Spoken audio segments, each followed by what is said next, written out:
নামাজ রোজা চাইরো না, কেহ মা বাবার খেদমত চাইরো না। বলেন নামাজ চাইরো না, কেহ মা বাবার খেদমত চাইরো না। আমার নবীর দরদ বইল না, আমার নবীর আমার নবী তোমায় বলবে না লা ইলাহা ইল্লাল্লাহ লা ইলাহা। আরে অনেক দূরে মদিনা, আমরা কেমনে যাব জানি না। বলে অনেক না, আমরা কেমনে যাব জানি না। হাইরে দয়া লাল্লা দয়া করেন রেনে নসিব করেন মদিনা লা ইলাহা ইল্লাল্লাহ লা ইলাহা ইল্লাল্লাহ মুহাম্মাদুর রাসূলুল্লাহ সাল্লাল্লাহু আলাইহি ওয়াসাল্লাম। হে আমার রামপুর খলিফাবাড়ি এলাকার ভাই বাবারা, ও আমার পর্দার অন্তরালের মা বোনেরা, আমরা তো জীবনে গুনাহ কম করি নাই। আমরা জীবনে যত গুনাহ, আল্লাহর কসম আমার গুনাহ আপনারা দেখলে আমারে বক্তা বানায় বসাইতেন না। দাড়ি পাকা বুড়া বুড়া মুরব্বী বাবারা, একবার চিন্তা করে দেখেন, আপনার জীবনের গুনাহ যদি আপনার ফুতে দেখতো, আপনার বাপ কইয়া ডাকতো না। এ যুবক ভাই, আপনার জীবনের গুনাহ যদি আপনার মা দেখতো, সন্তান কইয়া পরিচয় দিত না। পর্দার অন্তরালের মা, ও মা, তোমার জীবনের গুনাহ যদি তোমার সন্তান দেখতো, মা কইয়া পরিচয় দিত না। মা গো মা, আর কত গুনাহ করবা গো মা, জীবনের গুনাহ করা এখন থেকে বন্ধ করো গো মা। জানুনি গো মা, জানুনি গো আমার আব্বাজিরা, এই গুনাহ করার কারণে একদিন আপনারে আমার জাহান্নামের আগুনের মধ্যে জ্বলা লাগবো। হায়রে, জাহান্নামের আগুনের মধ্যে পড়লে আমার সন্তান আমারে বাঁচাবো না, আমার বাপ আমারে বাঁচাইতো না, আমার বন্ধু বান্ধব বাঁচাইতো না। আল্লাহর নবী ডাক দিয়ে কই, উম্মতের দলেরা, ওই সময় তোমার দুইটা জিনিস বাঁচাইবো। নবী গো, দুইটা জিনিস কি?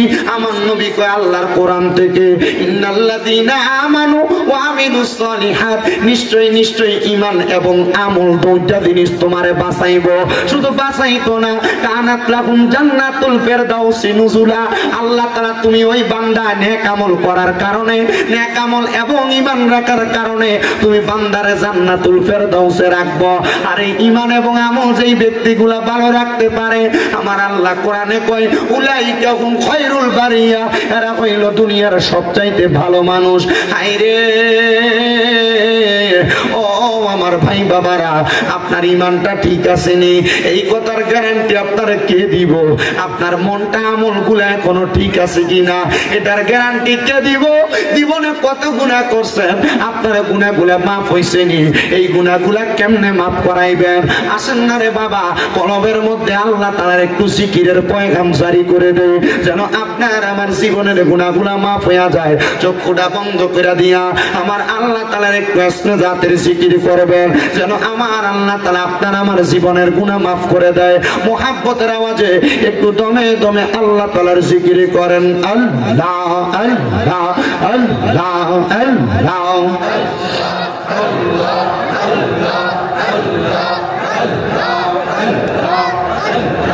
আল্লাহ আল্লাহ আল্লাহ আল্লাহ। বান্ধব নাই, বান্ধব নাই গো মারহাবা। আল্লাহ আল্লাহ, কবর দেশে বান্ধব নাই, বান্ধব নাই গো মারহাবা। আল্লাহ আল্লাহ আল্লাহ আল্লাহ আল্লাহ আল্লাহ আল্লাহ আল্লাহ আল্লাহ আল্লাহ আল্লাহ। জবান খুলে আল্লাহ, আরে একটা গুনাহ নাই। আল্লাহ আল্লাহ আল্লাহ আল্লাহ, বান্ধব না নাই বান্ধব নাই গো মারহাবা আল্লাহ আল্লাহ কবর দোষে বান্ধব নাই বান্ধব চাইবে কে তোমাকে ঈমান আমল কিছু নাই তোমার বান্ধব নাই বান্ধব নাই গো মারহাবা আল্লাহ আল্লাহ নবী সারা আপন কে গো নাই গো মুমিন ভাই নবী সারা আপন কে গো নাই মারহাবা আল্লাহ আল্লাহ নবী সারা আপন কে গো নাই গো মুমিন ভাই নবী সারা আপন কে গো নাই মারহাবা আল্লাহ আল্লাহ রাহমাতুল লিল আলামিন আপনি উম্মতের জাবিন উম্মত সারা নবী কি সবুজে না মারহাবা আল্লাহ আল্লাহ উম্মতের লাগিয়া সাজদায় নবী পড়িয়া কান্দন সদা উম্মত বলিয়া হাই রে মুমিন ভাই নবী সারা আমার বান্ধব কে গো নাই মারহাবা আল্লাহ আল্লাহ আল্লাহ হাই রে হাবিবুল্লাহ আমরার চোখের মনি মক্কি মাদানী হাবিবুল্লাহ আমরার চোখের মনি মারহাবা আল্লাহ আল্লাহ আল্লাহ আল্লাহ আল্লাহ আল্লাহ হাবিবুল্লাহ আমরার চোখের মনি মক্কি মাদানী হাবিবুল্লাহ আমরার চোখের মনি মারহাবা আল্লাহ আল্লাহ পাইতে চাইলে আল্লাহকে পাইতে হবে রাসূলকে পাইতে হবে যত আউলিয়াকে মারহাবা আল্লাহ আল্লাহ পাইতে চাইলে মওলার দিদার পাইতে হবে নবীর দিদার পাইবা যত আল্লাহ তাআলার ওলি মক্কি মাদানী হাবিবুল্লাহ আমরার চোখের মনি মারহাবা আল্লাহ আল্লাহ আল্লাহ আল্লাহ ইলাহা ইল্লাল্লাহ মুহাম্মাদুর রাসূলুল্লাহ সাল্লাল্লাহু আলাইহি ওয়াসাল্লাম জবান বন্ধ রাখবেন না মুহাব্বতের আওয়াজে উচ্চ কণ্ঠে জোরে জোরে পড়েন আলহামদুলিল্লাহ কারীম থেকে ছোট্ট একটা আয়াতে কারিমা তেলাওয়াত করেছি যে আয়াতে কারিমার তাফসীর করেছেন আল্লামা জালালউদ্দিন সুয়ুতী রাহমাতুল্লাহ আলাইহি ওনার তাফসীরে জালালাইন শরীফের মধ্যে তাফসীরুল কোরআন মাহফিল শুনেন কিন্তু তাফসীরুল কোরআন মাহফিলের মূল ভাঙ্গানুবাদ এবং মূল ধারাবাহিকতা বোঝার চেষ্টা করেন আল্লামা জালালউদ্দিন সুয়ুতী রাহমাতুল্লাহ আলাইহি এবং জালালউদ্দিন মুহল্লি রাহমাতুল্লাহ আলাইহি দুইজন তাফসীরকারক এক আয়াতের সমান সমান তাফসীর করতেছেন আমি আল্লাহ তাআলার কোরআন থেকে পড়েছি বিসমিল্লাহির রহমানির রহিম ওয়া নুনাজ্জিলু মিনাল কুরআনি মা হুয়া শিফাউ ওয়া রাহমাতুল লিল জোরে কন্না সুবহানাল্লাহ তাআলা ঘোষণা করেন ওয়া নুনাজ্জিলু মিনাল কুরআনি এবং আমি কোরআন নাযিল করেছি মারহাবা কইতেন না মা হুয়া শিফাউ আল্লাহ তাআলা এটাকে শিফা হিসেবে মানে রোগের নিরাময়কারী হিসেবে ওয়া রাহমাতুল লিল মুমিনিন কাদের রোগের নিরাময়কারী হিসেবে মুমিনদের রোগের নিরাময়কারী হিসেবে আল্লাহ তাআলা কোরআন নাযিল করেছেন ও মুসলমান কোরআন কেমনে মুমিনের জন্য নিরাময়কারী এবার রাসূল সাল্লাল্লাহু আলাইহি ওয়াসাল্লাম বলে ও জগতের বান্দার দলেরা ও জগতের উম্মতের দলেরা যখন তোমরা আল্লাহ তাআলার কোরআনের দিকে তাকাইবা, তোমাদের যে কোনো রোগের কথা স্মরণ হইলে আল্লাহ তাআলার কোরআনে তোমাদের সকল রোগের চিকিৎসা আছে। এবার আপনারা বলেন, আল্লাহ তাআলার কোরআনে আমাদের সকল রোগের শিফা আছে না নাই? আরো জোরে কোন আছে না নাই? ও বাবা, আমরা সমাজে কত ফতোয়া, হুজুররা দিয়ে কোরআন খতম করান যাইতো না, হুজুররা দিয়ে সাবা খতম করান যাইতো না, এত রকমের খতম নাকি হুজুররা বাইর করছে। কিন্তু কোরআনের ভিতরে অনেকগুলো আয়াত আছে যে আয়াতগুলো পয়রা পয়রা কোন অসুস্থ ব্যক্তির সামনে যদি একটু ফু দেওয়া হয়, আল্লাহ তাআলা কোরআনুল কারীমের আয়াতের বরকতে দুনিয়ার ওই অসুস্থ মানুষটারে শিফা দান করে দেয়। আর উলামায়ে কেরাম এটার নাম দিয়েছে শাফা খতম। আপনারা হয়তো জানেন ও বাবা, কোরআনুল কারীমের কতগুলা কোরআনের আয়াত পড়ে, কিন্তু এর মধ্যে সর্বশ্রেষ্ঠ একটা সূরা হইল যে সূরাটার নাম হলো সূরাতুল ফাতিহা। ওই সূরা ফাতিহার একটা না, দুইটা না, তিনটা না, আল্লাহ তাআলার কোরআনুল কারীমের সূরা ফাতিহার 19টা অর্থ হয়, 19টা অর্থ হয়। সূরা ফাতিহার 19টা অর্থের মধ্যে একটা অর্থ হইল উম্মুল কোরআন। উম্মুল কোরআন মানে কোরআনের মা। আর একটা অর্থ হইল আয়াতুশ শিফা। সূরা ফাতিহার একটা অর্থ হইল মানে রোগ নিরাময়ের সূরা। যদিও কখনো আলেম না পান, বলে হুজুর আলেমগারে দিয়া তাইলে কি লাগে আয়াত পড়ায়, আমরা ফললো তো ভাবতাম। আরে বেটা মনে রাখবা, উলামায়ে কেরাম বলে দুনিয়ার জমিনের মধ্যে ওমাই ইয়াখশাল্লাহু মিন ইবাদিহিল উলামা, দুনিয়াতে সবচাইতে বেশি আল্লাহকে ভয় করে আলেমরা। জোরে কোন সুবহানাল্লাহ। সবচাইতে বেশি ভয় করে আলেমরা। এজন্য আলেমরা দিয়ে মানুষ খতম পড়ায়, বলে মার কবরের সামনে মার লেগে ফুটে না বেশি করে ফেরা দোয়া করব।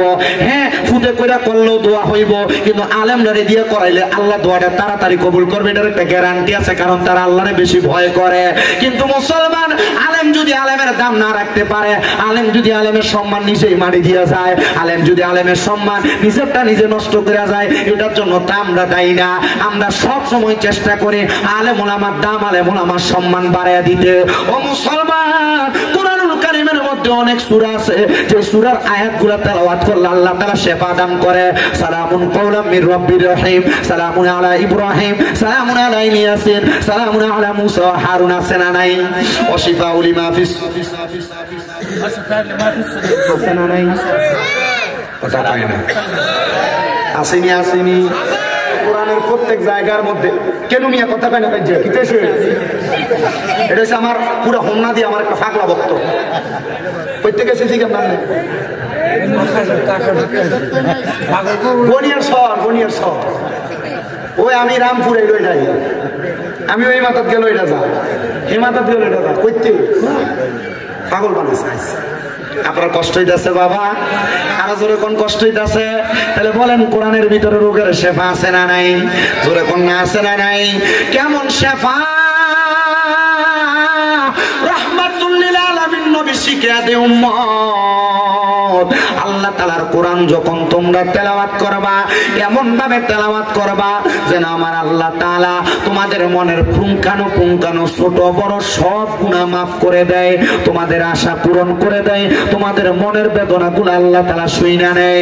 এবার রাহমাতের নবী, কামলিওয়ালা নবী, সিরাজুস সালিকিন নবী মুহাম্মদুর রাসূলুল্লাহর ঘোষণা, ওগো উম্মতের দল, ও উম্মতের দল, এই কোরআন তোমাদেরকে দুনিয়া এবং আখিরাতের মুক্তির পথ হিসেবে আল্লাহ পাঠাইছে। হুদাল্লিল মুত্তাকিন, কোরআন তো মুত্তাকিদের জন্য পথ প্রদর্শক। কোরআন কার লাগা পথ প্রদর্শক? হুদাল্লিল মুত্তাকিন, মুত্তাকিদের জন্য পথ প্রদর্শক।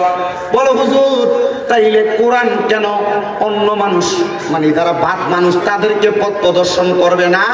বলে না না না, কোরআনের আগে এই কোরআন তো মানলে পরে একজন বিধর্মী তারা কেমন ডাইরেক্ট কোরআনে দাওয়াত দিবে?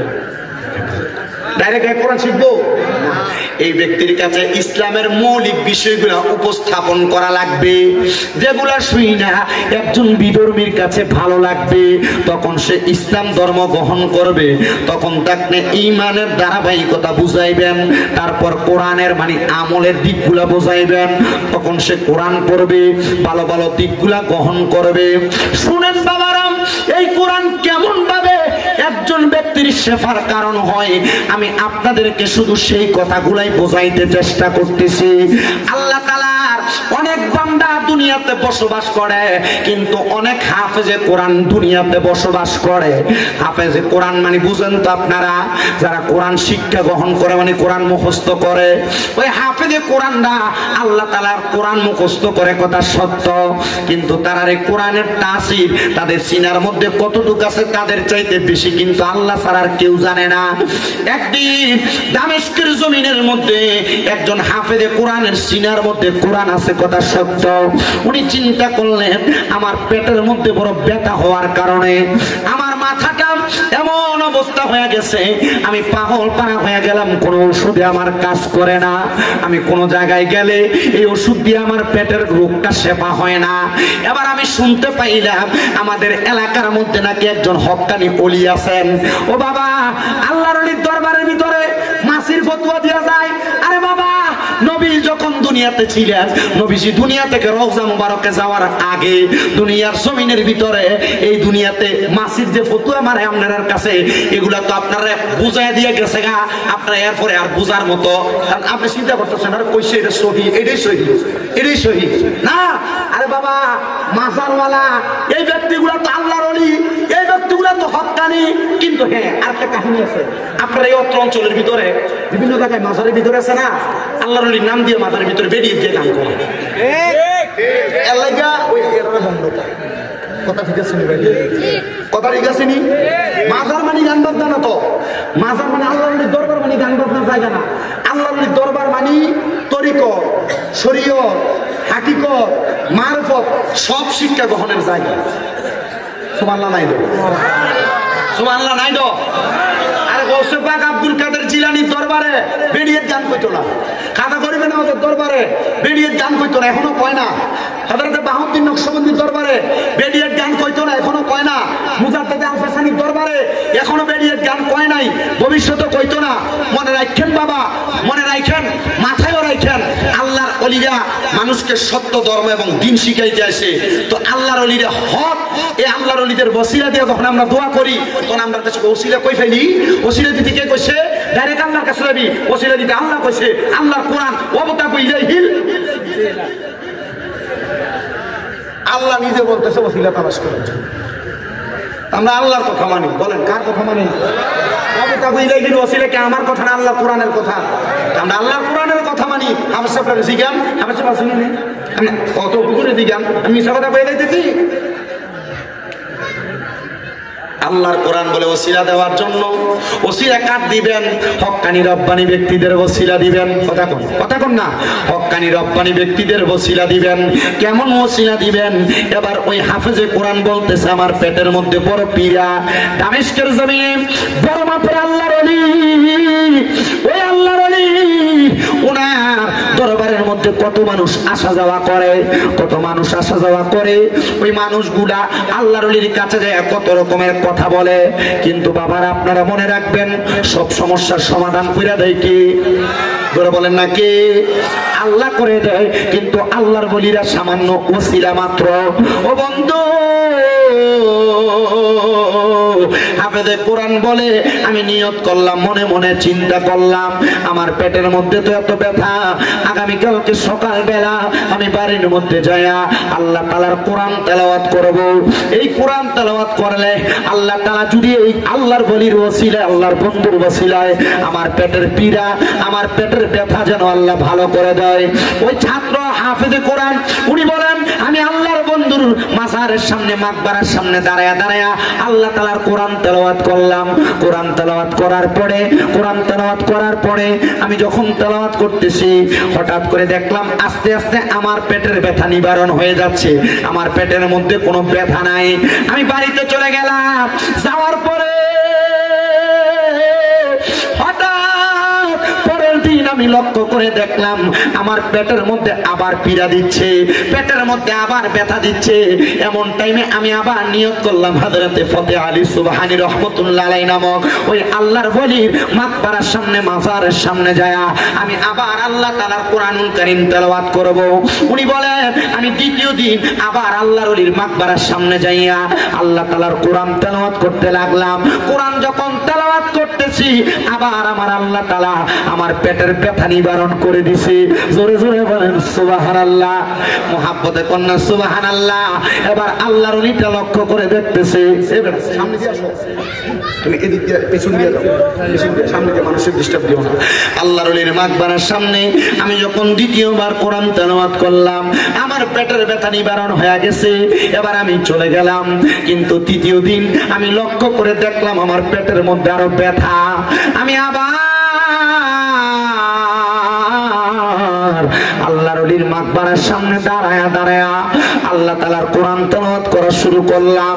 কিন্তু অন্যদিন আমি যখন কোরআন তেলাওয়াত করতাম আমার পেটের ব্যথা সাথে সাথে নিবারণ হয়ে যাইত, কিন্তু আমার পেটের ব্যথা নিবারণ হচ্ছে না, মানে পেটের ব্যথা যায় না।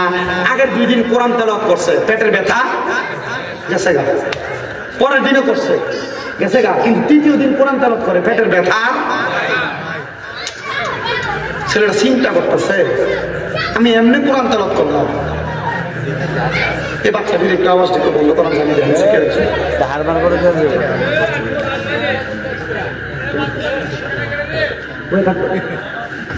আবার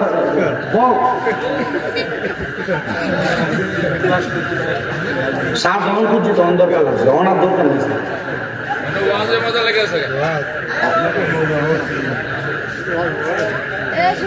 প্রথম দিন কোরআন তেলাওয়াত করছে, পেটের ব্যথা কি হয়ে গেছে। দ্বিতীয় দিন করছে, তখন পেটের ব্যথা, কিন্তু তৃতীয় দিন কোরআন তেলাওয়াত করে পেটের ব্যথা আর যায় না, পেটের ব্যথা। অন্যদিন যে পরিমাণ কোরআন তেলাওয়াত করতো তার চাইতে 4 ডবল কোরআন তেলাওয়াত করে ফেলাইছে, কিন্তু পেটের ব্যথাই যাইতেছে না। ছেলেটা ডাক দিয়ে বলে আমি আরো বেশি কোরআন তেলাওয়াত করতে লাগলাম, আমার পেটের ব্যথা নিবারণ হয় না। আমি যখন কোরআন তেলাওয়াত করতেছি আবার আমার পেটের ব্যথা নিবারণ হয় না, আমার মাথাটা একটু গরম হয়ে গেছে।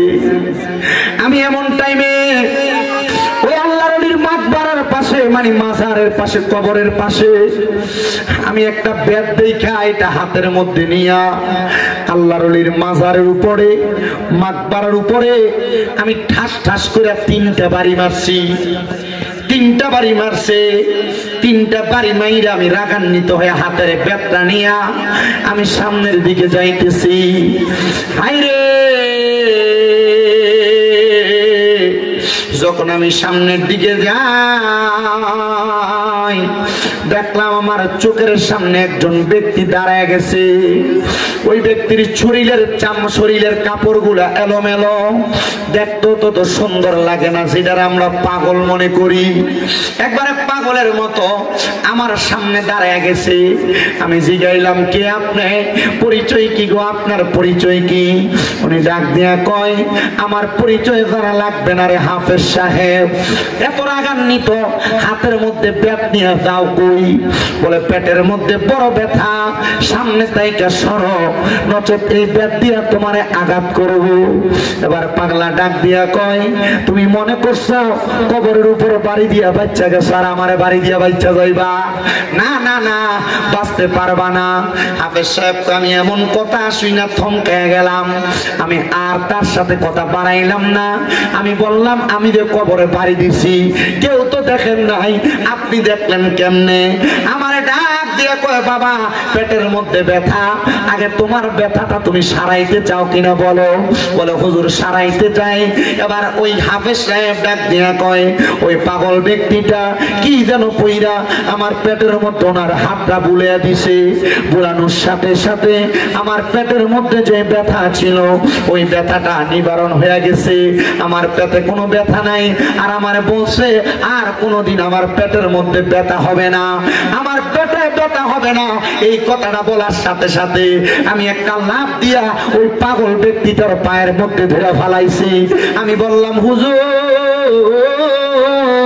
ও আমার প্রাণের হুজুর, আমি আপনার কদমের মধ্যে ধরে বলি গো হুজুর, আপনার কদমে ধরে বলি হুজুর, আপনি বলেন না আমার পেটের ব্যথা আপনি যে ভালো করে দিলেন, আপনি এমন কি আল্লাহর ওলি, আমি তো এতদিন পর্যন্ত মরা ওলির কবরের ভিতরে যে কোরআন পড়ছি, আমি আপনার এতদিন পর্যন্ত চিনি নাই। উনি ডাক দিয়ে কই পাওটাকে ছাড়ো, তারপর আমার পরিচয় জানো। উনি আবার পাওটা ছাড়ার পরে ওই পাগল ব্যক্তিটা বলে, এবার তুমি আমার দিকে একটু তাকাও।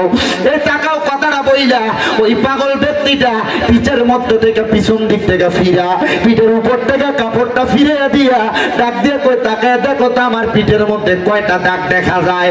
বলে আপনার পিঠের মধ্যে দাগ দেখা যায় 3টা। এরে হাফেজে কোরআন ওই কবরের মধ্যে বাড়ি দিছিলা কয়টা?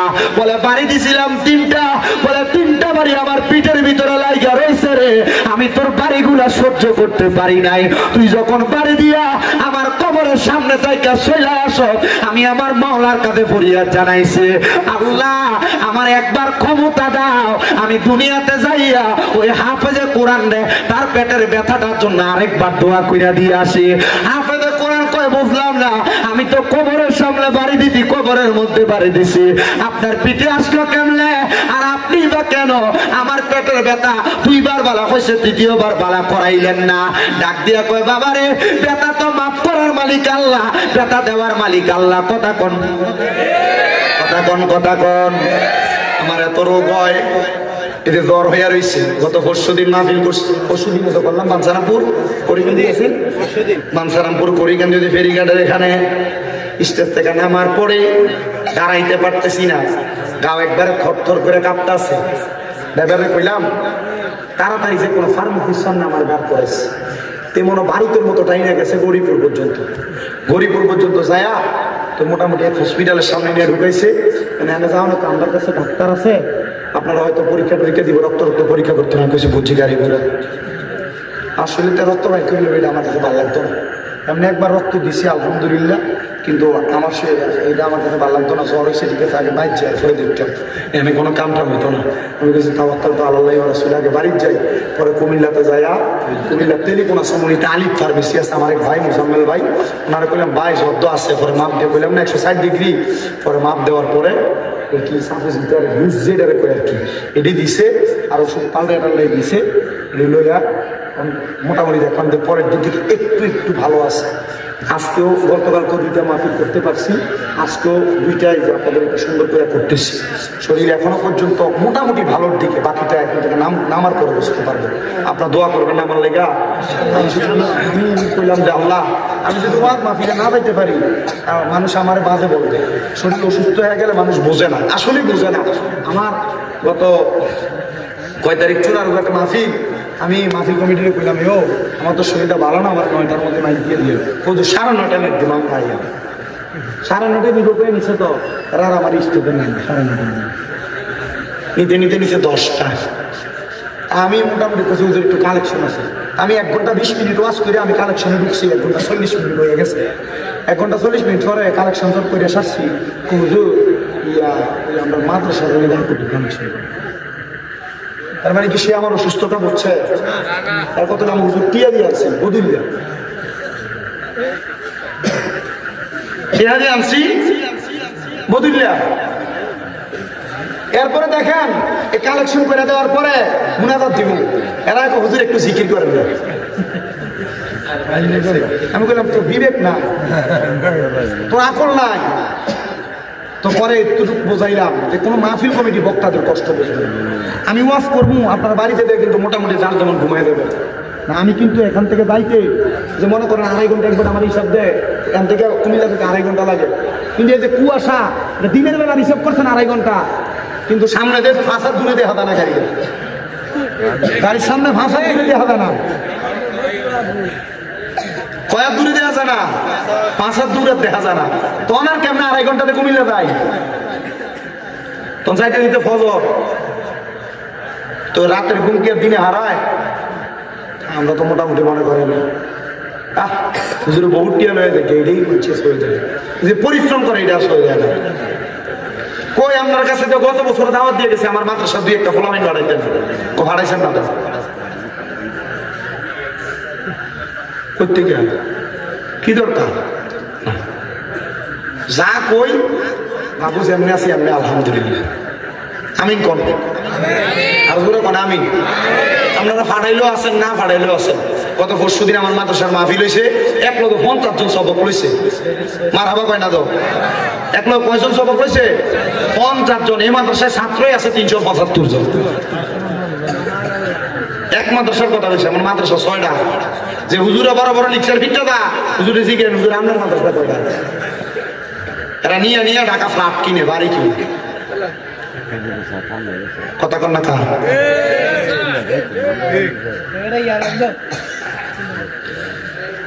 আপনার কষ্ট দিতেছে না তো?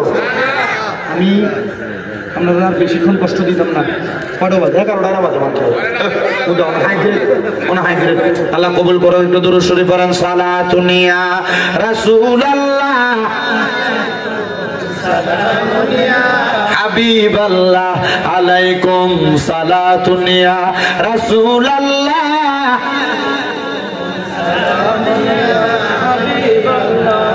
মদিনার মাটি যদি হইতাম নবীজিকে বুকের মাঝে রাখিতাম সালাতুন ইয়া রাসূলুল্লাহ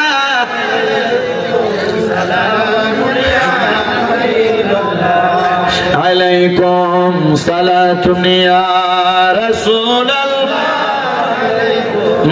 সালামুন ইয়া হাফেজে কোরআন একটা ডাক দিয়া কয় পাগল পাগল আপনার কাছে জানতে চাই তাইলে আপনার কবরে বাড়ি দিলাম, এই বাড়ি যদি আপনার ফিরে লাগে এ পাগল তাহলে আমি যে আপনার কবরের সামনে দাঁড়ায় দাঁড়ায় কোরআন পড়ছি, প্রথম দিন আমার ব্যথা তো মাফ হয়েছিল, দ্বিতীয় দিন পড়ছি মাফ হয়েছিল, তৃতীয় দিন পড়ছি ব্যথা কেন বাড়লো? পাগল একটা ডাক দিয়ে কয় কোরআনে হাফেজ ব্যথা দেওয়ার মালিক আল্লাহ, নেওয়ার মালিক আল্লাহ, বাড়াইয়া দেওয়ার মালিক আল্লাহ, কমাইয়া দেওয়ার মালিক আল্লাহ। হাফেজ সাহেব প্রথম দিন যখন তুমি আমার কবরের সামনে দাঁড়ায় দাঁড়ায় কোরআন পড়ছ, তোমার কোরআন তেলাওয়াতটা আমি কবরের বাসিন্দার কাছে বড় মায়া লাইগা গেছে। আমি ওই সময় আমার আল্লাহর কাছে কইছি, আল্লাহ তার কোরআন তেলাওয়াতটা যেহেতু এত সুন্দর, আল্লাহ তার কোরআন তেলাওয়াতের বরকতে তুমি তার পেটের ব্যথাটা ভালো করে দাও। আমার আল্লাহ তাআলা তোর পেটের ব্যথা ওই দিন ভালো করে দিছে। কিন্তু আজকে গত এর পরের দিন যখন একই সময় হয়েছে, আমার মনে ওই তোর কোরআন তেলাওয়াতের আওয়াজটা বাজতেছিল। আমি আল্লাহরে কইছি, আল্লাহ ওই ব্যক্তিটার পেটের মধ্যে আরেকটু ব্যথা বাড়াইয়া দিয়া দেখো না, সে নি আরেক বাড়াইছে আমার কবরের সামনে কোরআনটা পড়ে। আমার আল্লাহ তোর পেটের ব্যথা বাড়াইয়া দিছে, তুই যখন কোরআন পড়ছস আমি আল্লাহরে দোয়া করছি, আল্লাহ এবার আপনি আবার তার পেটের ব্যথাটা আবার বাড়া কমাইয়া দেন। আমার আল্লাহ দোয়া কবুল কইরা তোমার পেটের ব্যথা কমাইয়া দিছে।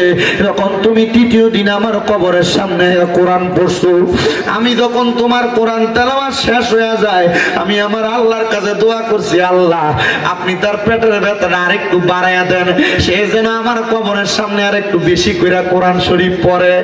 আল্লাহ আপনি আরেকটু বাড়াইয়া দেন, সে যেন আমার কবরের সামনে একটু বাড়াইয়া কোরআন শরীফ পড়ে। আইরে তুমি যখন আরেকটু বাড়াইয়া পড়ছো, তুমি যখন কোরআন তেলাওয়াত আবার শেষ করো, আমি আবার আমার আল্লাহর কাছে কইছি, আল্লাহ আপনি তার পেটের ব্যথাটা আরেকটু বাড়াইয়া দেন, সে যেন আরেকটু আমার কবরের সামনে কোরআন তেলাওয়াত পড়ে। কিন্তু আমি বুঝছি না রে, তুই যে এই কোরআন তেলাওয়াত করতে করতে বিরক্ত হইয়া যাবি, রাগান্বিত হইয়া আমার কবরের উপর আঘাত করবি। তার মানে বোঝা যায় আল্লাহর ওলিদের কবরের উপরে আঘাত করলেও এটার ব্যথা আল্লাহর ওলিরা পায়। কথা কন্যা ঠিক কিনা? অনেক মুনাফিকেরা, অনেক বেঈমানেরা গত কয়েকদিন সরকার পতনের পরে দেখছেন নি আপনারা, জানি না মাজারের মধ্যে হামলা চালাইছে। আল্লাহ আল্লাহর ওলির মাজার ভাঙতে গেছে। আরে অনেক মানুষ এটার বিরোধিতা করছে, আমি কিন্তু বিরোধিতা করছি না। আমারে যখন কেউ আয়া কয় হুজুর দেখছেন নি এরা তো যায় যায় মাজার ভাঙ্গালায়, আমি কইছি বেশি কইরা ভাঙতো ক। বলে হুজুর মা এটা কেমন কথা কন? আমি কইছি এরা মাজার ভাঙতে গেছে, মাজার কিন্তু ভাঙছে না। কয় হুজুর কেন গো? আমি কইলাম এরা তো মাজার ভাঙতে দেয় শুধু উপরের ইট পাথরটি সরাইছে। এরারে কইয়া দেখো 3.5 হাত মাটির তল পর্যন্ত যাইতে যাইয়া দেখবো ওই জায়গার মধ্যে মাজারওয়ালা যিনি শুয়ে রইছে রে, তাজা আল্লাহর ওলিরা শুয়ে রইছে। আরে কেউ শেষ পর্যন্ত ভাঙ্গে নাই, উপর দিয়া ভাঙ্গা ভাঙ্গা চলে আসছে। রাতের অন্ধকারে সোরার মতো যায় যায় ভাঙছে। ঘোষণা দিয়া যদি সুন্নিরা আল্লাহর ওলির মাজার ভাঙতে যাইতো, আল্লাহর কসম সুন্নিরাও তাদেরকে প্রতিহত করত। মনে রাখবেন আমার আল্লাহর নবী ঘোষণা করে, আল্লাহ তাআলা হাদিসে কুদসির মাধ্যমে জানায়া দেয়, মানে আতালি ওয়ালিয়ান ফাকাদ আযামতুহু বিল হারব। আমার আল্লাহর বন্ধুদের সাথে যারা দুশমনি করে, আল্লাহর ওলিদের সাথে যারা বেয়াদবি করে, আমার আল্লাহ কয় আমি আল্লাহ নিজে তার লগে যুদ্ধের ঘোষণা করি। এবার আপনারা বলেন বাবারা, আল্লাহর ওলিদের লগে বেয়াদবি করলে যদি আমার আল্লাহ যুদ্ধ ঘোষণা করে, আল্লাহর লগে যুদ্ধ করার ক্ষমতা দুনিয়ার কোনো মানুষের আসেনি রে বাবা, নাই নাই নাই। আল্লাহর লগে যুদ্ধ করতে যাইবা, আল্লাহর লগে যুদ্ধ করতে গেলে ফেরাউনের নমরুদের মতো জুতার বাড়ি খেয়ে মরা লাগবো। মা কথা কয় না খা, ফেরাউনের মতো নীল নদের পানির ভিতরে সুবা খেয়ে মরা লাগবো।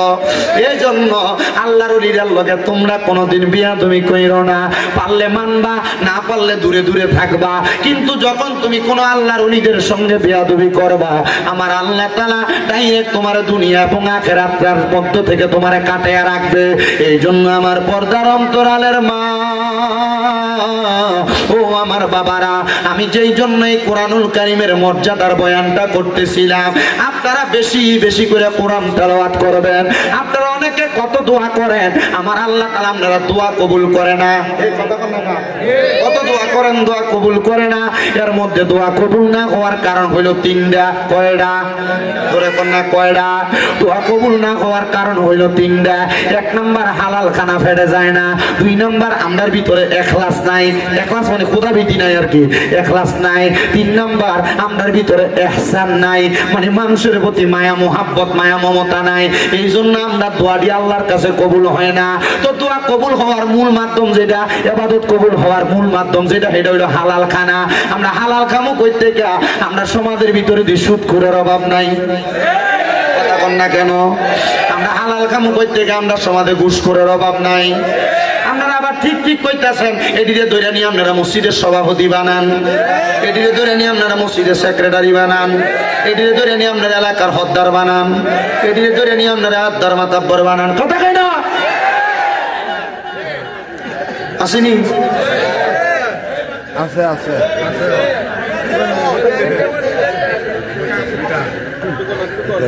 যদি কয় আমরা সুদকা সভাপতি মানে সুদকা, মসজিদের সাত ডালে দিয়ে দিছে বেটা, মসজিদের রডটি দিছে লাগে বেটা সভাপতি। কথা কেন খা? ওই বেটা দিয়ে এলাকার ঘুষখোর, বেটা দিয়ে মানুষের জমি দখল করে খা, বেটার মসজিদের সেক্রেটারি মানে সস্কা না, মসজিদের টাইলস দিছে বেটা। কথা কেন খা? আছে না নাই?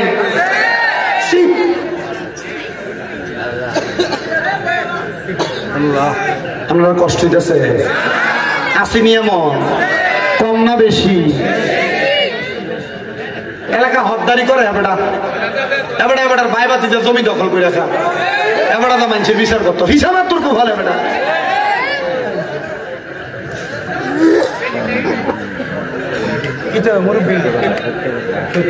সত্য কথা বলে ওরা এমন আছে না নাই? মানুষের জমি দখল করে মানুষের বিচার করতো হত্যা।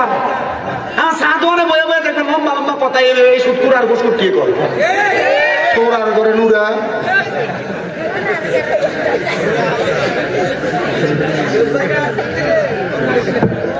আছে না নাই? আমার দেখবেন এই রামপুরের বাজারে দেয়া মুরগা কিনতে, আপনি দেশিটা কিনতে পারতেন না, আপনি কিনতে পারতেন না। এবার 1 মুরগি কিনবেন, মুরগার দাম 3000, এবার প্রায় 3500 মধ্যে।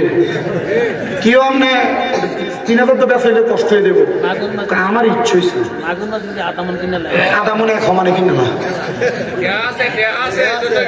কি আছে এই প্রত্যেকে আছে কথা কয় না আছে না নাই আছে না নাই আমার আপনার এলাকার ভিতরে চা দোনে বলে এটির পক্ষে কথা কন এক কাপ চায়ের লোভে এটির পক্ষে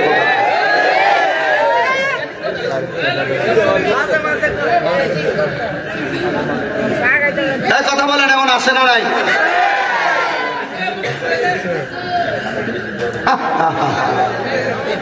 কি জবাব দিব আল্লাহ আবার অবৈধ জমি মনে করেন বাপ মরে গেছে বাপ বইনের সম্পদ বুঝিয়ে দেয় না আছে কি 2 লাখ কে দিয়ে কব দাবি ছেড়ে দে বড় ভাই মরে গেছে ভাই ভাতিজার জমি বুঝিয়ে দেয় না এমন সিটার নাই আপনার এলাকা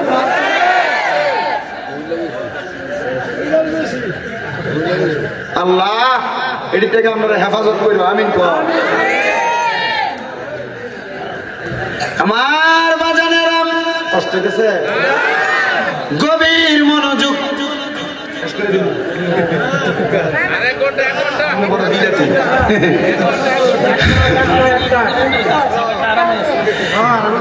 আমার তো আরাম না আমার তো বেরাম আমার বাজানেরা গভীর মনোযোগ দিয়ে বয়ানটা শ্রবণ করবেন তাইলে দোয়া কবুল হওয়ার যে সত্য এমন হারাম খাওয়াইনারা হাজার দোয়া করলে দোয়া কবুল করত কথা কোন কবুল করত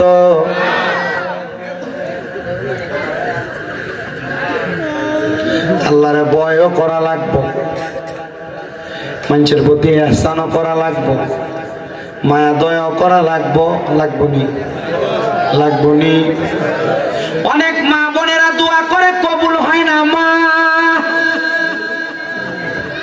মা বোনেরা মনোযোগ দিয়ে শোনো গো মা তোমরা জান্নাতে যাওয়া বড় সহজ গো মা আল্লাহর নবী শিখিয়ে দেয় কোন মহিলা যদি 4 কাম করে জান্নাতি কয় কাম নবী গো 4 কাম কি নবী কয় 1 নাম্বার কোন মহিলা যদি পর্দা করে 2 নাম্বার কোন মহিলা নামাজ পড়ে 5 ওয়াক্ত 3 নাম্বার কোন মহিলা রোজা রাখে 4 নাম্বার কোন মহিলা যদি স্বামীর আদেশ অমান্য না করে তাহলে এই মহিলার জান্নাত একবারে সহজ এ মহিলার চাইতে বড় আল্লাহর ওলি দুনিয়াত নাই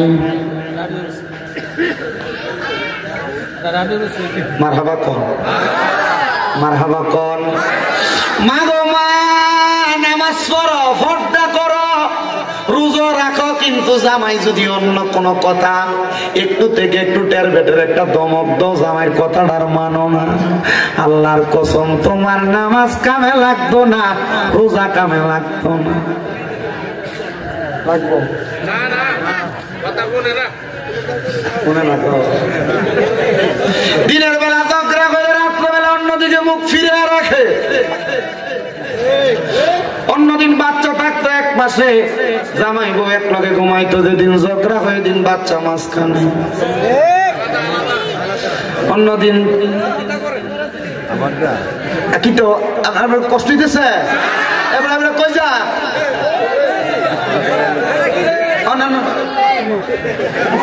তারা ধরে রাখতে কষ্ট আমরা আছে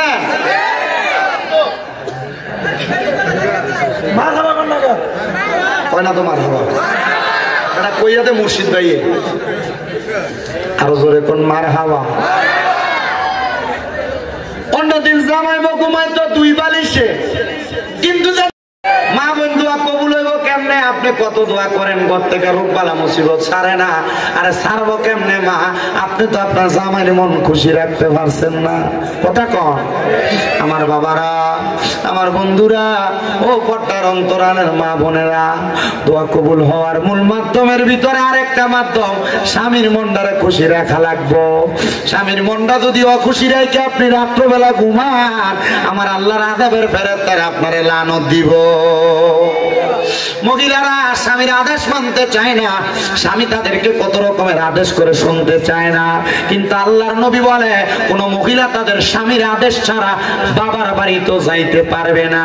কিন্তু বাবার বাড়ি দূরের কথা, বেটি পুরা হুমনা বাজার কইরা চইলাইয়ে জামাই খবরও থাকে না। 3 বছর দাবাত দিতেন না দিলে কি তৈব?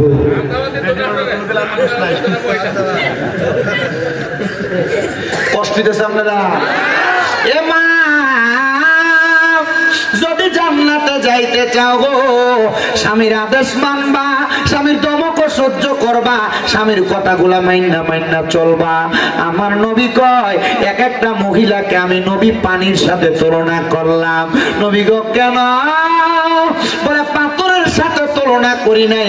নবী গো কেন কেন কেন? বলে পাথর যেই কোনো জায়গায় রাখা যায় না, কিন্তু পানিকে যেই পাত্রে রাখবা সেই পাত্রের মধ্যে থাকবে। একটা মহিলা যদি পানির মতো হইয়া যায়, ওই মহিলা সংসারে কোনোদিন অশান্তি হবে না, ওই মহিলা কোনোদিন সাংসারিক জীবনে অশান্তি পাবে না, ওই মহিলা কোনোদিন তার পারিবারিক ভাবে অশান্তি পাবে না। এই জন্য আমার খুলনার মা বোনেরা, রামপুরের মহিলারা, আপনারা কোনোদিন আপনাদের স্বামীর অমান্য করবেন না, স্বামীর অবাধ্য হবেন না, স্বামীর কথা অমান্য কইরা চলবেন না। দেখবেন গো মা, শান্তির অভাব হবে না। কিন্তু অনেক মহিলারা কই হুজুর স্বামীরে মানতাম কেমনে? বেড়া সিগারেট খেয়ে বাড়িতে আসে, বিড়ি খেয়ে বাড়িতে আসে, হুজুর বাথরুমের গুয়ের গন্ধ এত ভালো লাগে, জামাই মুখের সিগারেটের গন্ধ এক চাইতে আরো দুর্গন্ধ। তখন আর এই বেডির আর জামাইরে ভাল লাগে না, সুইটারে ভাল লাগে। কথা কয় না।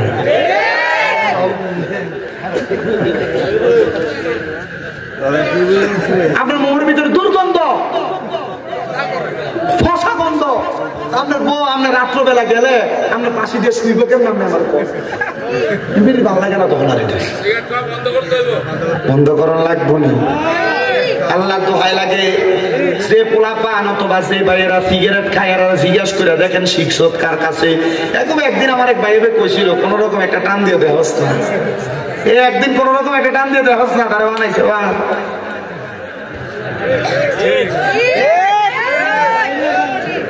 এমন বন্ধু পরিত্যাগ করো যে বন্ধু তোমার সিগারেট খানা শিখায়, যে বন্ধু তোমার নেশা করা শিখায়, যে বন্ধু তোমার মানুষের হক খাওয়া শিখায়, গান শিখায়, বত্তা খাওয়ানোর নাম দিয়ে মানুষের কাছে মূলা চুরি শিখায়। কথা কয় না? আছে না নাই? এই জন্য বাবা, বন্ধুরা, ভাইয়েরা, আপনাদের কাছে আমার পরজোরে আবদার, আপনার পরিবারে শান্তি করতে চাইলে শুধু মহিলাদেরকে দোষ দিলে চলবে না। মাঝে মাঝে আপনারা আপনাদের নিজের দোষের কত চিন্তা করবেন। দোয়া কেন কবুল হয় না? কত দোয়া মসজিদে বেটারা করে, কত দোয়া মহিলারা আবার তাদের ঘরের মধ্যে করে। এরে বাবা, দোয়া কবুল হওয়ার আরেকটা মাধ্যম আছে। জামাই বউ এক লগে যদি নফল নামাজ পড়া দোয়া করতে পারে, আমার আল্লাহ তাআলা তাদের দোয়া ফিরায় না। জামাই বউ কেমনে দোয়া করলে দোয়া ফিরায় না? এক লগে পড়লে আল্লাহ তাআলা দোয়া ফিরায়। আচ্ছা, অনেক চিন্তা করতেছে আমি ভাই যে বলে কম কেমনে নামাজের কথা, আমি নিজ ঐদ্য করি কথা কন।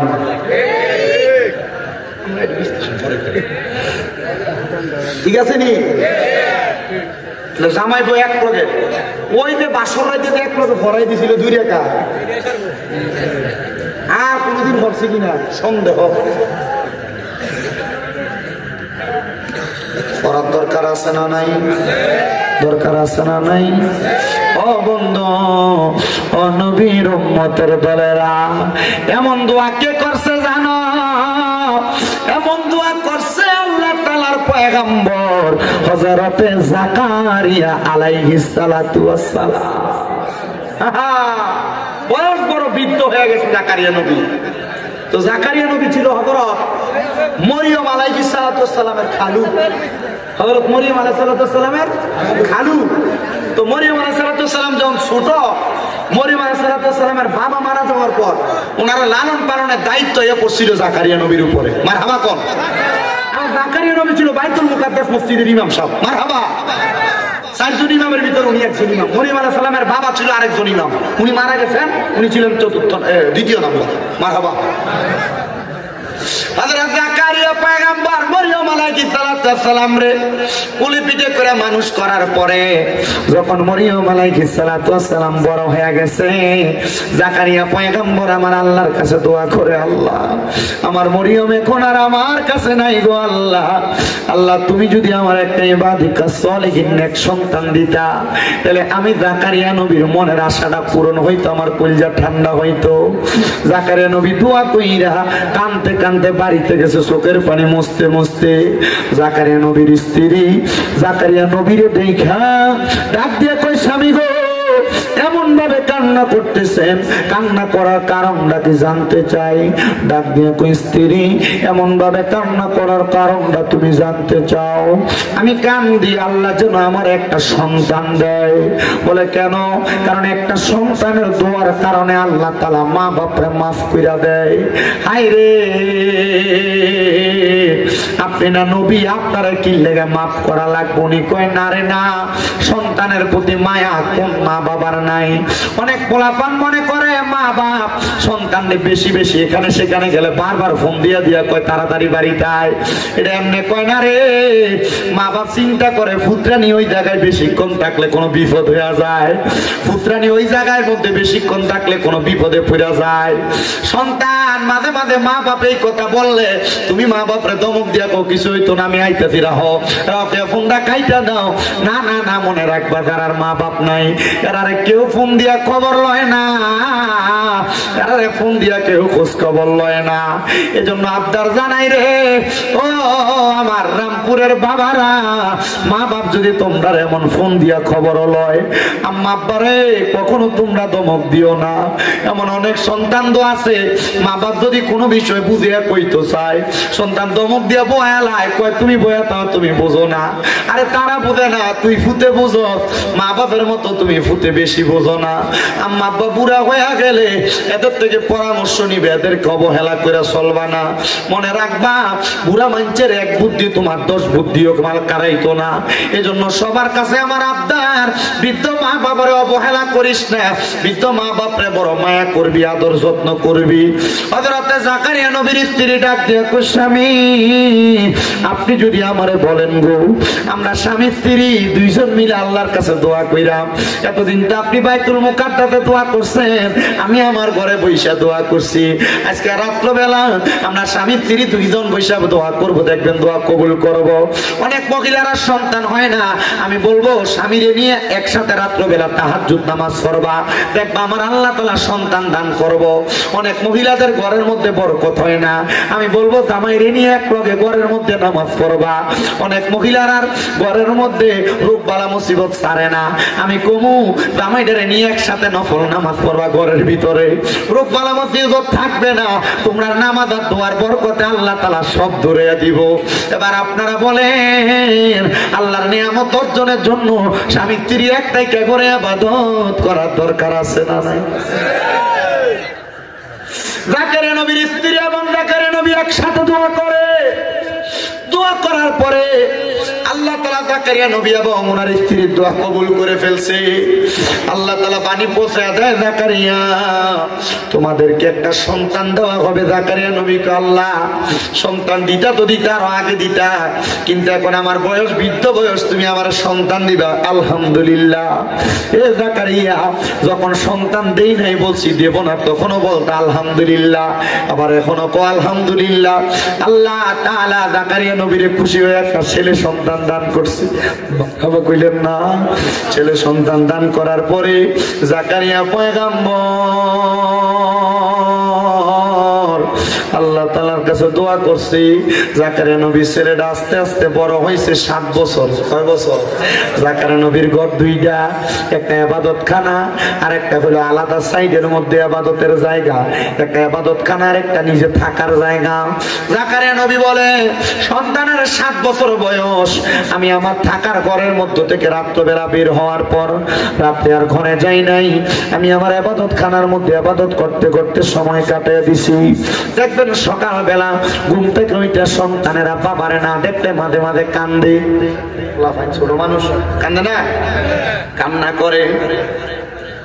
তো জাকারিয়া নবীর সন্তান ঘুম থেকে জাগ্রত হইয়া জাকারিয়া নবীর সন্তানও কান্দে, মা আব্বাজান কোথায়? মা জননী দেখা দিতে তোমার আব্বাজান ওই ঘরের মধ্যে। এবার মা জননীর কথা শুনি না 7 বছরের ছেলে হাঁটতে হাঁটতে ঘরের মধ্যে প্রবেশ করলেন। এবার জাকারিয়া নবীর সন্তান জাকারিয়া নবীর কাছে যায় দেখতেছে ওই ঘরের মধ্যে জাকারিয়া নবী নামাজের সেজদার মধ্যে মাথা ফালাইয়া রাখছে।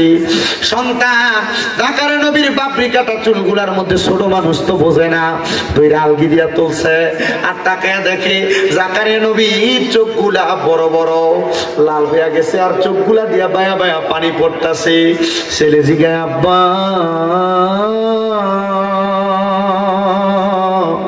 ও আব্বা আপনার চোখের মধ্যে কেন এত পানি? জাকারিয়া নবী কান্দে, হাত ডাক দিয়া কয়, বাবা মারাত্মক জায়গা রে, ওই কবরের পরে হাসর মিজান ফুলসেরা 3টা জায়গা আছে জান্নাতের আগে।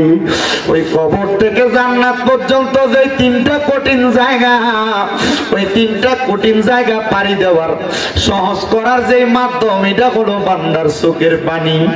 আপনি না নবী, আপনি কি লাগে এটার জন্য কান্দেন? কয় উম্মতের শিখাই। জাকারিয়া নবী কয়, ফুটের এই কথা বইলা আমি আমার সন্তানকে কুলে নিয়ে ঘরে চইলা গেছি। বলছি আমার স্ত্রী খাবার রেডি করো, আমি গোসল কইরা খাবার ভক্ষণ করবো আমার সন্তানকে নিয়ে। জাকারিয়া নবী গোসল করতে চলে গেছেন, শেষ করে ঘরে এসে জিজ্ঞাসা করে আমার সন্তান কোথায়? ওনার স্ত্রী বলতেছে আমি তো জানি আপনার সন্তান আপনার সাথে। উনি বলে আমি জানি তোমার সাথে। ও বন্ধু, ও নবীর উম্মতের দল, আশিকে রাসূল ভাই বাবারা, জাকারিয়া পয়গম্বর ওই জায়গার মধ্যে দাঁড়ায় থাইকা ডাক দিয়া কই, স্ত্রী আমার সন্তান বুঝি ঘরের মধ্যে নাই? খুঁজতে খুঁজতে জাকারিয়া পয়গম্বর ওই এলাকার পাহাড়ের গুহা একদম বাদ রাখে নাই, গাছের আড়াল খেজুরের বাগান বাদ রাখে নাই, কোনো মানুষের বাড়ি ঘর বাদ রাখে নাই। কোন জায়গার মধ্যে জাকারিয়া নবী ওনার সন্তানটারে খুঁজা খুঁজা পাইতেছে না। 7 দিন হয়ে গেছে জাকারিয়া নবী ওনার সন্তানরে ঠোকাইয়া পাইতেছে না। জাকারিয়া নবী আমার আল্লাহর কাছে কান্দে, আল্লাহ এতদিন পর্যন্ত সন্তান দিছো না। আমি জাকারিয়া নবীর মনের ভিতরে কোনো কষ্ট ছিল না, এই বয়সের সন্তান দিলা, এখন সন্তানের বয়স 7 হয়ে গেছে, সন্তানের 7 দিন খুঁজা পাই না। আল্লাহ আমি জাকারিয়া নবীর কাছে ভালো লাগে না। জাকারিয়া নবী কান্দে কান্দে কান্দে একটা খেজুর গাছের সাথে হেলান দিয়া কান্দতে কান্দতে ঘুমিয়ে গেছে।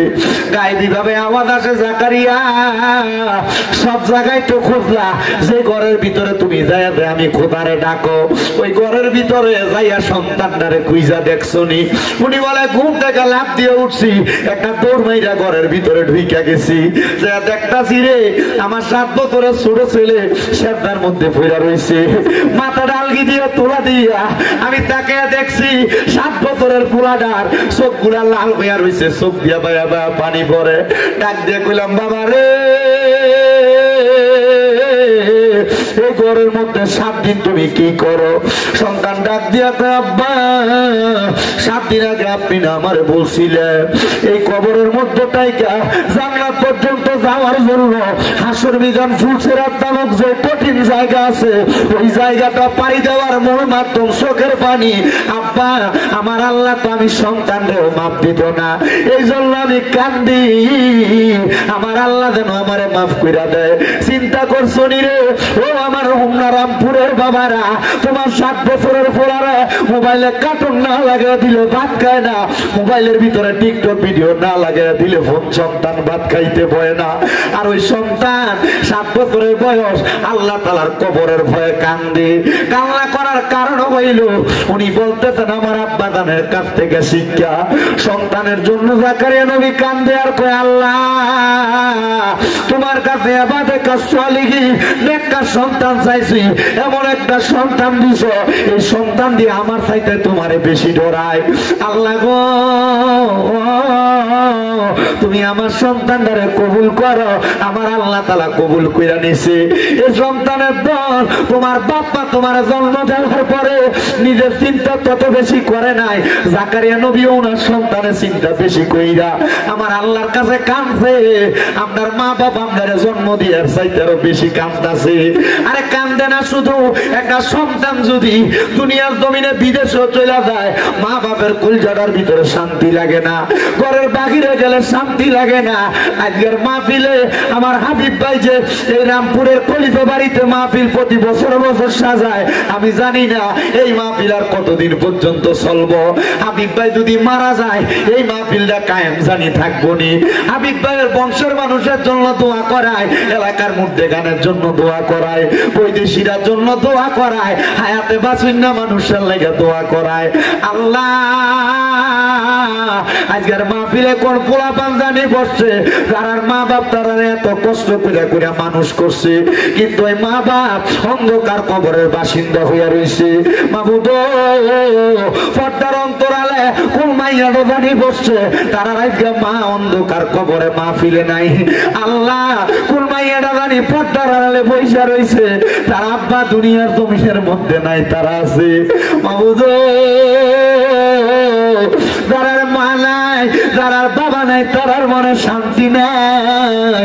জাকারিয়া নবী সহ সব নবীরার দোহাই দিয়া দোয়া করলাম, আল্লাহ তাদের মা বাবা কবরে, প্রত্যেকের মা বাবার কবর জান্নাতের বাগান বানিয়ে দাও, প্রত্যেকের মা বাবার কবর নাজাতের ফয়সালা করে দাও, প্রত্যেকের মা বাবার কবর নূরুন আলা নূর বানিয়ে দাও। আল্লাহ ও দয়াল রাব্বুল আলামিন, যারার মা বাবা বাইসা রয়েছে, আম্মা আব্বার হায়াতের মধ্যে বরকত দান করে দাও। আমিন আমিন।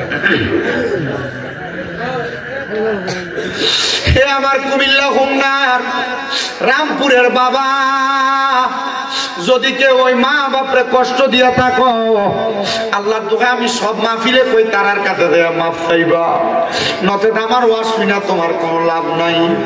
যদি এরারে বাদ না দিয়া থাকো, আল্লাহর দোহাই আমি সব মাহফিলে কই তারার কাছে মাফ চাইবা। এরারে বাদ না দিয়া ওয়াজ মাহফিল শুনলে কোনো লাভ হবে না। অনেক মহিলারা শ্বশুর শাশুড়িরে কষ্ট দেয়, মনে রাখবা গো মা, যতদিন শ্বশুর শাশুড়িরে মা বাবার মতো মনে না করবা শান্তি পাইবা না। আল্লাহ ও দয়াল আল্লাহ, আমরা প্রত্যেকের দোয়া কবুল কইরা নাও, আমরা প্রত্যেকের দোয়া কবুল কইরা নাও, আমরা প্রত্যেকের দোয়া কবুল কইরা নাও। আল্লাহ জাকারিয়া নবীর সন্তান যেমন ভাবে কান্নাকাটি করছি, মাবুদ রে ও দয়াল আল্লাহ, আমাদের সবাইকে ওই কবরের কথা চিন্তা কইরা কইরা কান্না করার তৌফিক দান করো। কাইন্দো রে বাবা কাইন্দো, কেন জাননি আমার নবী কয়, দুনিয়াতে যেই ব্যক্তি দৈনিক মাত্র 20 বার মরণের কথা স্মরণ করবে, ওই ব্যক্তি যদি ওই দিন মারা যায়, আমার আল্লাহ তারে শহীদের মর্যাদা দিয়া দেয়, আমার আল্লাহ তারে শহীদের মর্যাদা দিয়া দেয়। আল্লাহ দুনিয়ার জমিনের মধ্যে আমাদেরকে মরণের প্রস্তুতি নেওয়ার তৌফিক দান করো। শ্বশুর বাড়িতে যাও, মিষ্টি নিয়ে যাও, ফল ফ্রুট নিয়ে যাও, কিন্তু একবার চিন্তা করো ওই কবরের বাড়ির মধ্যে যে যাইবা, কি সামান রেডি করছো? কবরেরও তো কিছু সামানের দরকার আছে রে আব্বা। আমি আগেই বলছিলাম কবরের সামান হইল ঈমান আর আমল, এগুলা নিতে পারবা, কবরে শান্তি পাইবা। দোয়া করবা আল্লাহ যেন আজকের মাহফিলের উসিলায় সব কবরবাসীরে মাফ করে দেয়। আল্লাহ তাআলার কাছে সেই ফরিয়াদ জানাই, আল্লাহ যেন নবীজির উসিলায় আজকের মাহফিল কবুল আর মঞ্জুর করে নেয়। আসলেন নবী এই দরাতে রহমত বরকত নিয়ে, চলুন সবাই তাজিমে সালাম দেই ওই নবীর, ইয়া নবী ইয়া রাসূলুল্লাহ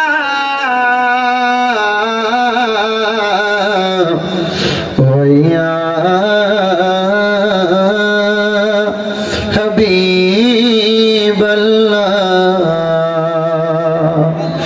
দয়াল নবী গো নবীজি আপনার দিদার যদি একেবারে পাইতাম,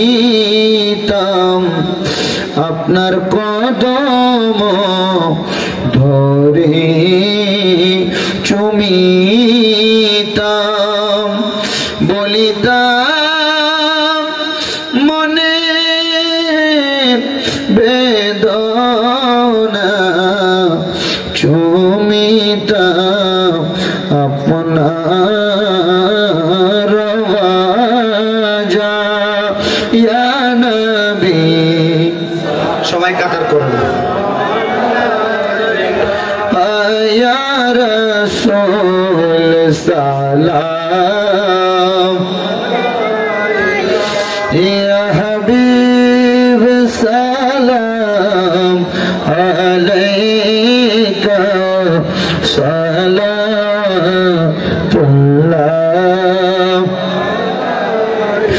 মায়ার নবীজি ওগো উম্মতের দরদি আমার নবী গো, আমরা মরণে থাকিব একা,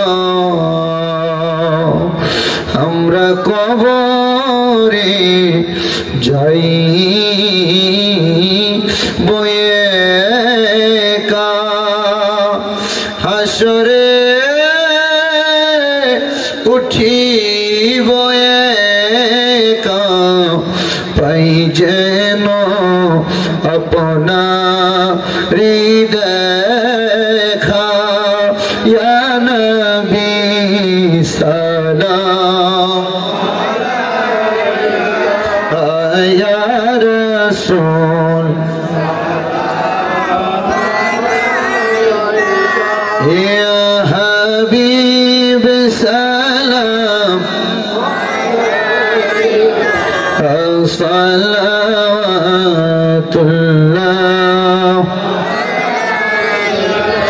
আলে নবী औलाद नबी और